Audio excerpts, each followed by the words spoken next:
Have you ever had a feeling deep in your gut that something was just wrong? Oh, don't start like that. You're already giving me goosebumps.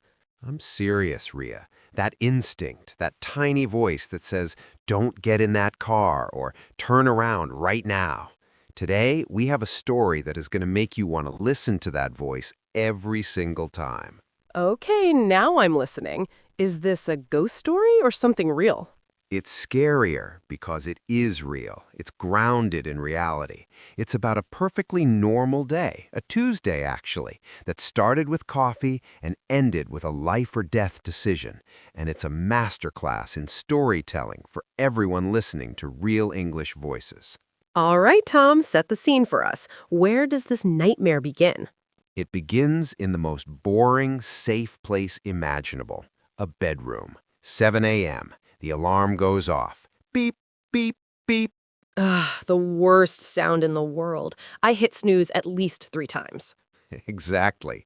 Our main character, let's call her Maya. She's just like us. She wakes up, stretches her arms, rubs the sleep out of her eyes. The sun is streaming through the curtains. It's golden. It's peaceful. It sounds too peaceful. That's usually how horror movies start, isn't it? Everything was perfect. Spot on.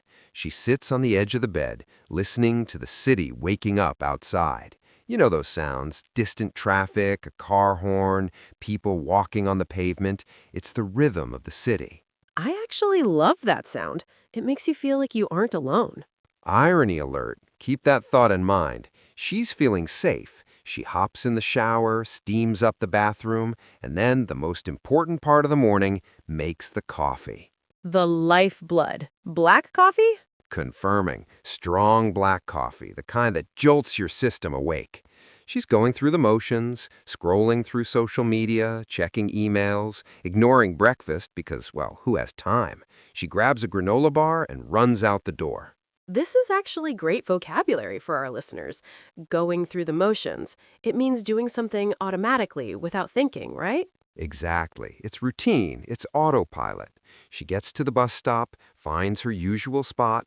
She's watching people with their faces buried in their phones. It's just a Tuesday. So, nothing weird yet. No black cats crossing her path? Nothing. She gets to the office. The morning rush is over. It's that focused, quiet hum of an office at 9 a.m. Keyboards clacking, phones ringing softly. She walks past coworkers who just give that tired nod. You know the one. Oh, I know it. The I haven't had enough caffeine to talk to you yet nod. Precisely. She sits down, fires up the computer, and the day just disappears. She's answering emails, shuffling paperwork. It's monotonous. Monotonous. Good word. Boring? Repetitive? Yes, lacking variety. Until lunch. This is where the first little ping of something strange happens. Okay, lunchtime. Who is she with? The storyteller mode. She meets up with Lena. Lena is her work bestie, the one person who keeps you sane. They grab salads, find a table in the noisy cafeteria, and Lena, she loves the drama. Excited. Every office has a Lena. What's the tea? What's the gossip? Well, first they talk about normal stuff. Tom from IT was late again. Jenna had a meltdown about a projector. Just typical office politics. But then Lena's eyes get wide. She leans in close, drops her voice to a whisper. Ooh, I love this part. What does she say? Did I tell you about the guy on the 12th floor last night? Gasps. No, what happened to the guy on the 12th floor? Grimly. He got stuck, trapped in the stairwell after hours. The lights went out, pitch black. He couldn't see his hand in front of his face. He was in there for an hour, totally alone, before the security found him. Shuddering. That is my actual nightmare. I hate the dark, and stairwells, they echo. They're cold. No thank you. Right? Maya, our character, she feels a shiver run down her spine. Lena says the guy was terrified. And Lena, being the good friend she is, teases her. She says, I guess you won't be staying late tonight then, huh?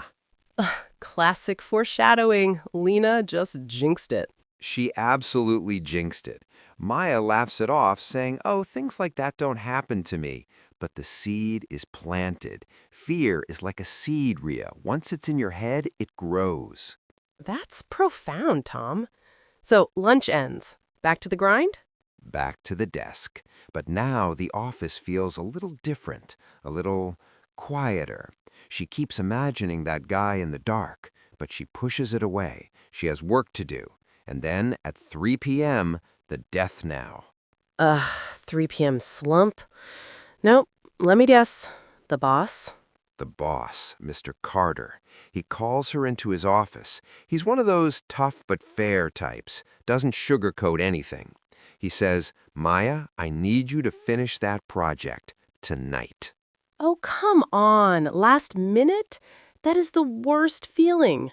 It is. He mentions a big client presentation the next day. He plays the guilt card. I knew I could count on you. So, what does she say? She says yes. We always say yes. She says yes. I'll stay as long as it takes. And just like that, her safe, cozy evening plans are gone.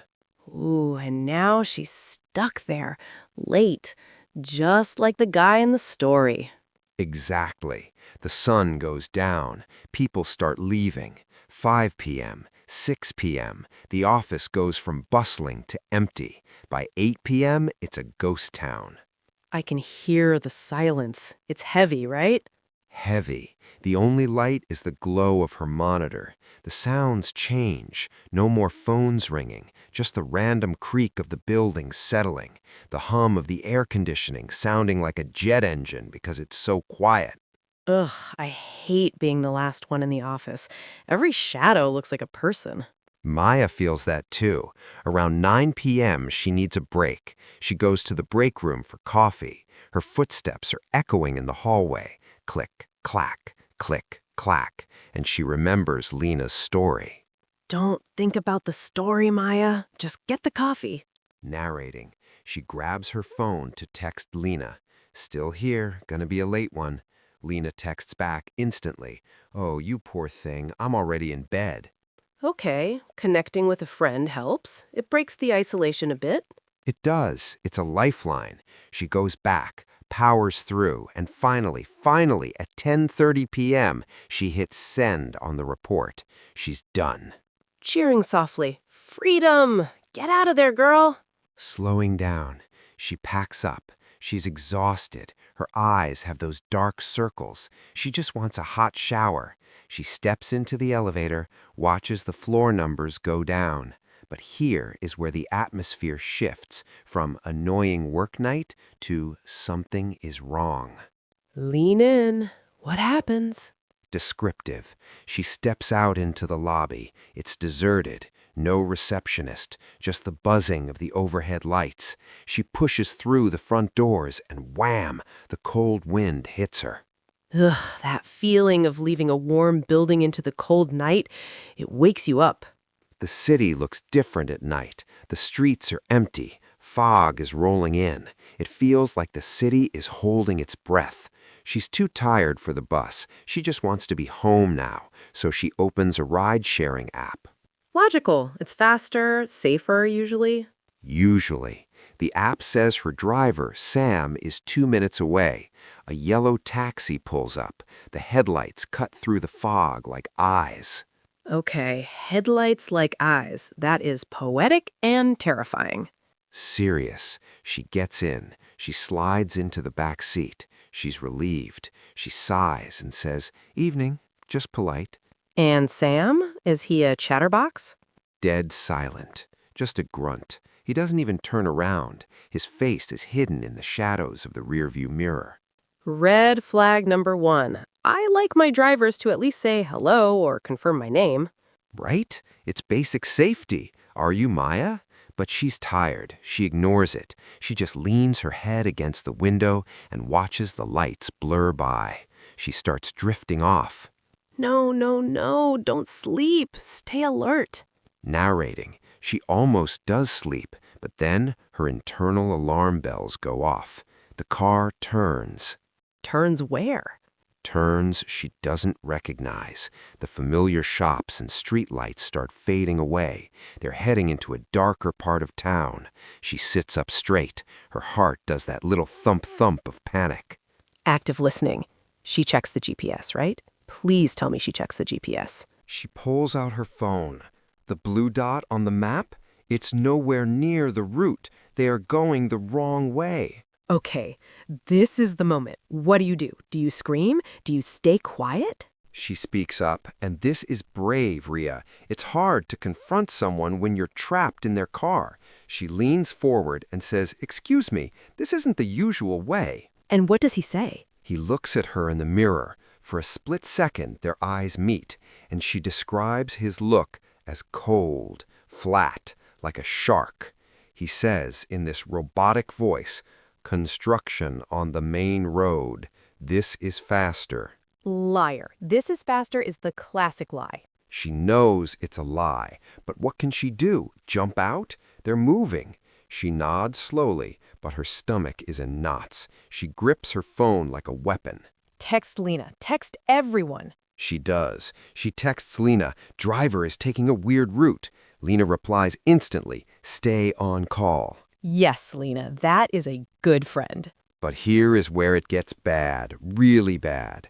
They leave the city lights behind completely. They're in an industrial district now, abandoned warehouses, broken streetlights, no people, no cars, just darkness. Why would a taxi be there? That's not a detour, that's a trap. Exactly. The car slows down. He turns into a parking lot, a broken, empty lot surrounded by nothing. He stopped? Why did he stop? Maya asks that. Her voice is shaking. "Why are we stopping?" Sam doesn't answer immediately. He shifts in his seat. He reaches for the door handle, and he mutters, "Just need to check something under the hood." No. No way. You don't check the engine in a dark, abandoned lot with a passenger in the back. He's coming for her. Maya knows this. She sees no one around. She is completely alone. This is the moment, Rhea. Fight or flight. She realizes if he gets out of that car and opens her door, it's over. What does she do? She can't fight him physically. She uses her brain. She uses her phone. She dials Lena, but she doesn't just talk to Lena. She performs. Performs? I don't blame her either. That is terrifying because it could happen to anyone. It wasn't a monster. It was just a person with bad intentions. Exactly. And that brings us to the analysis part of our show. We need to break this down. Not just the English language used, but the psychology. Why did her trick work? Well, predators, let's call him what he is, they look for easy targets, right? They want isolation. Precisely. They rely on silence and compliance. By speaking loudly, by claiming there was a witness nearby, "I see you," she broke the isolation. She turned herself from a victim into a risk. She became a hard target. Even if it was a lie, it made the situation too risky for him. There's a great phrasal verb here for our listeners, to call someone's bluff. Sam was betting she was helpless. She called her bluff by acting powerful. Curious, what about the vocabulary in the story? There were some really descriptive words. Oh, absolutely. Let's look at eerie, E-E-R-Y. She described the silence as eerie. That means strange and frightening, usually because of silence or darkness, like a graveyard at night. Good example. And monotonous, which we mentioned earlier. And how about petrified or paralyzed? Though she wasn't paralyzed, she was active, but the fear tried to paralyze her. And for our listeners, notice the use of sensory details, the hum of the traffic, the cold wind, the shadows. When you tell a story in English, don't just say, "I went home." Say, "I walked into the cold wind." It paints a picture. It's called show, don't tell. Don't tell me it was scary. Show me the shaking hands. Show me the dark parking lot. Reflection. Tom, what would you have done, honestly? Honestly, I'd like to think I'd be as quick thinking as Maya, but fear does strange things to the brain. Sometimes you freeze. That's why visualizing these scenarios, like we are doing now, is actually a form of mental training. It is. It's a rehearsal. So if you're in a taxi and it goes the wrong way, speak up immediately. Don't be polite. That's the biggest takeaway. Don't be polite. Society teaches us, especially women, to be nice, to not make a scene. Maya was polite at first, excuse me, but when danger appeared, she dropped the politeness. Forget politeness. Make a scene. Scream. Call someone. Let's talk about the intuition aspect again. At the beginning, the alarm went off, everything was normal, but the moment she got in that car, she felt something was off. Philosophically, we have that instinct for a reason. It's evolutionary. It's thousands of years of survival skills baked into our DNA. Exactly. If your brain says run, you run. You don't ask why. You figure out the why later when you're safe behind a locked door. Okay, I need to shake off the creepiness a little bit. That image of the taxi waiting outside, ugh. It sticks with you, doesn't it? Let's pivot to the language structure of the story. Did you notice the pacing? Yeah, the beginning was slow, long sentences. The soft, steady beeping filled the quiet. It felt lazy, like a morning. And then the middle, short sentences. I acted quickly. I shouted. He froze. The grammar actually speeds up the heart rate. I never thought about grammar like that. Short sentences equals high action. For our listeners writing stories or essays, use this. If you want excitement, chop up your sentences. Make them punchy. If you want relaxation, let them flow. He stopped. He looked. I ran. Very punchy. Exactly. Versus, while the beautiful morning sun streamed through the window, I decided to slowly drink my coffee. I feel sleepy just hearing that one. So, Maya's story serves two purposes today. One, it's a thrilling narrative to practice listening comprehension. Two, it's a guide on safety and trust. Do you think Sam, the driver, had done this before? That's the scary question, isn't it? He seemed prepared. He had a line ready, construction on the main road, he had a location picked out. That implies planning. Shuddering. And that makes Maya's escape even more impressive. She broke a pattern. And hopefully, by sharing her story, she helps someone else break the pattern too. I love that. Stories save lives. Before we wrap up, I want to ask our listeners, what is your morning routine vocabulary? Do you hit the ground running, or are you a slow starter? I am definitely a slow starter. I need at least an hour of silence. And I hit the ground running. Alarm off, gym, coffee, go. You're exhausting, Tom. I try. But look at the contrast in the story, the mundane morning versus the terrifying night. It reminds us to appreciate those boring mornings. I will never complain about a boring Tuesday again. Boring is safe. Amen to that. Remember, everyone, language is more than just words. It's how we share our experiences, our fears, and our triumphs. Maya's triumph was using her voice, literally, to save herself. So keep using your voice, keep practicing, and trust your gut. If you enjoyed this breakdown of The Late Shift, let us know. We love taking real-life stories and finding the English lessons hidden inside.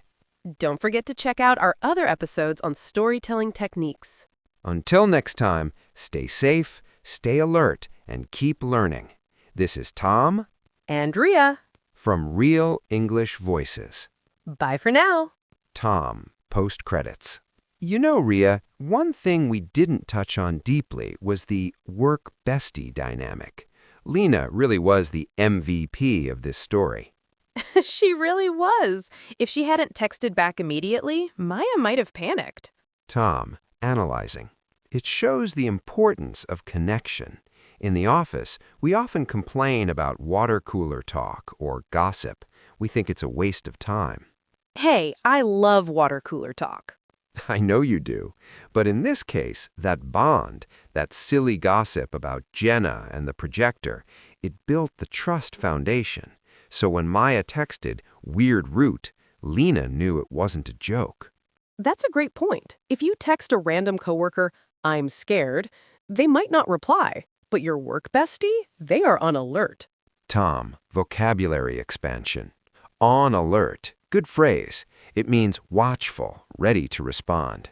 Also, can we talk about Mr. Carter, the boss? Oh, Mr. Carter, the villain of Act 1. Frustrated. I knew you could count on you. That is emotional manipulation.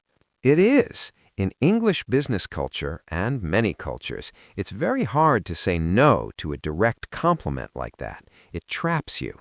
Advice. How do you say no to that for our listeners learning business English? Role play. That's a tough one. You could say, "I appreciate the trust, Mr. Carter, but I have a hard stop at 6 p.m. tonight. I can come in early tomorrow to finish it." Impressed. Ooh, hard stop. I like that. It sounds professional but firm. Teaching. Hard stop means a non-negotiable time you must leave. It's a great boundary setter. Maya didn't set a boundary, and she ended up in a scary taxi. Softening. We can't blame her, though. The pressure is real. Agreed. No victim blaming here, just analyzing the chain of events. It's the domino effect. One small thing, the alarm, leads to the next, late work, leads to the next, missed bus, leads to the taxi. Philosophical. Life is just a series of dominoes falling. Tom, transition. Deep thoughts for a Tuesday. Hey, speaking of the taxi ride, the uncanny valley feeling. Do you know that term? Uncertain. I think so. Isn't it usually about robots? Usually, yes. It's when something looks human but isn't quite right, and it makes us feel revulsion. Maya felt that with the driver, Sam. He looked like a driver, acted like a driver, but something was off. Connecting. The silence, the lack of eye contact, the route. It broke the social contract of a taxi ride. Nodding. Exactly. We have a script in our heads for how a taxi ride goes. Get in, say destination, drive, pay, leave. Sam broke the script. And when the script breaks, anxiety starts. That is such a good way to put it for language learners. We are all learning scripts for daily life. Yes, learning a language is learning scripts. Ordering coffee is a script. A job interview is a script. When someone deviates from the script, it's confusing. Like when the barista asks, "How is your day?" and you just wanted to say, "Oat milk latte." Panic sets in. Good, you, milk. Exactly. But in Maya's case, the broken script was dangerous. So, to bring it back to the story length, stories like this, they linger because they touch on primal fears, darkness, isolation, being hunted. Okay, stop saying hunted. Sorry, but it's the truth. We are programmed to avoid predators. I wonder what happened to the guy in the stairwell, the story Lena told. The guy on the 12th floor? Probably just a faulty light sensor. But in the context of the day, it set the mood. It's called atmosphere. Atmosphere, the feeling or mood of a place or story. Teaching. Writers create atmosphere using those sensory details we talked about. If Lena hadn't told that story, Maya might not have been so on edge. Maybe she would have slept in the taxi. If she had slept, she wouldn't have noticed the turn. So, in a weird way, the scary stairwell story saved her life. It kept her alert. That is a twist. Gossip saves lives. I think that should be the title of this episode. Gossip Saves Lives. I love it. But seriously, the takeaway is awareness, situational awareness. Situational awareness, being aware of your surroundings. It's a key skill for city living, and honestly, for language learning too. You have to listen to the environment. Well, I am definitely going to be more aware on my way home today, and I'm checking my GPS. Always check the GPS and share your ride status with a friend. Yes, most apps let you share ride. It sends a link to your contact so they can track your car in real time. Do that every time. It takes 2 seconds. Look at us, giving tech support and safety advice. We're a full-service podcast. Real English voices. We teach you English and we keep you alive. That's a bold slogan. I'm sticking with it. All right, any final thoughts on the narrative structure? I liked the circular nature of it. It started in her bedroom, safe. It ended in her bedroom, safe, but changed. The hero's journey. Departure, initiation, return. She returned, but she brought back the knowledge of the danger. She's not the same Maya who hit snooze that morning. We never are the same after a big event, even a small one like a bad taxi ride. That's the beauty of storytelling. We get to live that change through her without the danger. I'll take the story version over the real version any day. Me too, Ria. Me too. Thanks for analyzing this with me. Always a pleasure, Tom, even when you scare me. See you next time, everyone. Bye.